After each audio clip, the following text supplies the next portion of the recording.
During the down phase, the entire raid will be taking 2000 to 3000 shadow damage every 2 seconds. That's it for phase 2, just keep repeating that till he reaches 50%. When he reaches 50%, he will do a big purple light show in a circle around him, and phase 3 will start.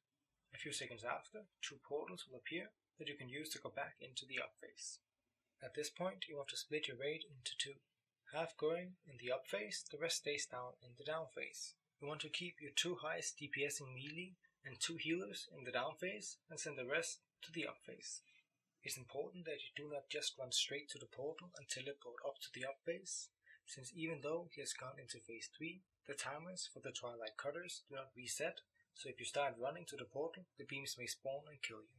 So if you take him to phase 2 while the beams are up, wait until your safe zone comes within range of a portal before you run.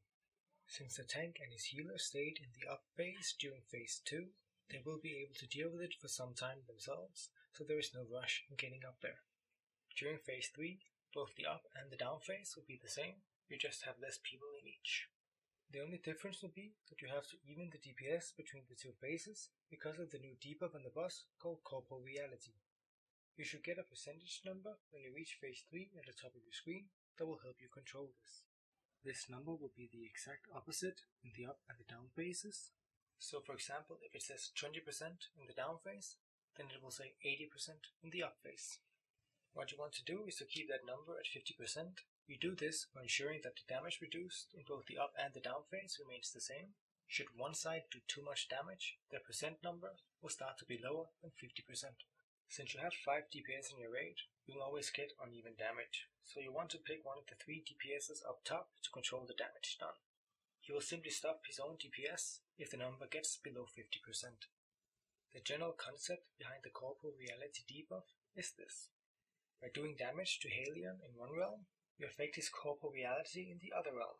Basically, if the up phase is nuking way more than the down phase, they're pushing Halion out of existence in the up phase, which will make him harder to hit and make him do less damage in the up phase since he is fading away.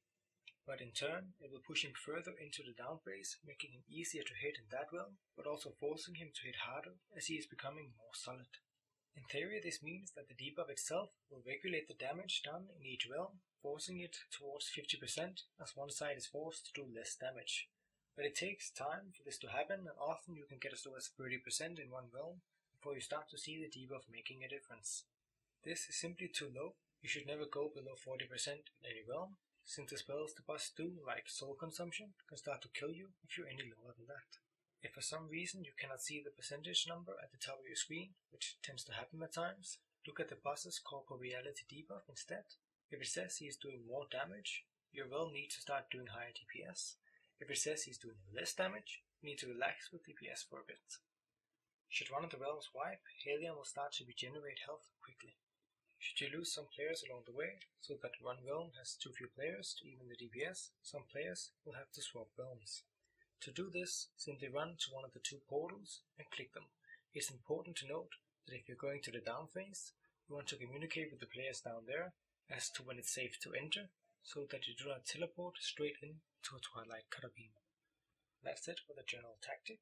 I'll now go through some of our raiders' personal tips and tricks that they use for the fight. For the tanks in both the up and the down phase, using the trinket Sylvagosa's Flawless Fang can be a lifesaver to help with breaths when your healers are running. Especially in the up phase can this be useful, as you only have one healer and he will be running to the wall of fire to place fire combustions at times, which leave you with no heals. Communication in the up phase between the healer and the tank is crucial. Your healer will want to make his tank aware that he's running away from a meteor or a fiery combustion, so that the tank can pop a cooldown to stay alive. When it comes to tanking the down phase, you want to make the raid aware every time you start to move.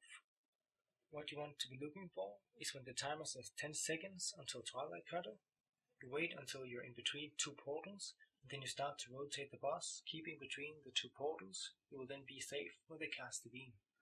When it comes to healers in the down phase, having a lot of haste can be useful, especially for shamans, since they will be spamming chain heal. As a healing priest, you want to make sure you bring the body and soul talent for this fight, since the increased movement speed will help immensely on people with fiery combustion or soul combustion. As a ranged DPS in the down phase, abusing all your instant cast or fast cast spells such as Scorch is what you have to do when moving. Do not try and stand still to cast a fireball or the like, it's not a DPS race, and it's far too risky to stand still for a long cast. As a melee in the down phase, you really want to be focusing on standing your max wing from the boss any closer, and you might get clipped by the beams if the boss isn't standing completely in the middle of the room. As a red free paladin, using your instant flash of light on players with soul consumption may very well save them, and so can your sacred shield. Blessing of Freedom is also very useful here. You should cast it on a player who has soul consumption during a twilight cutter, so they do not get slowed by it.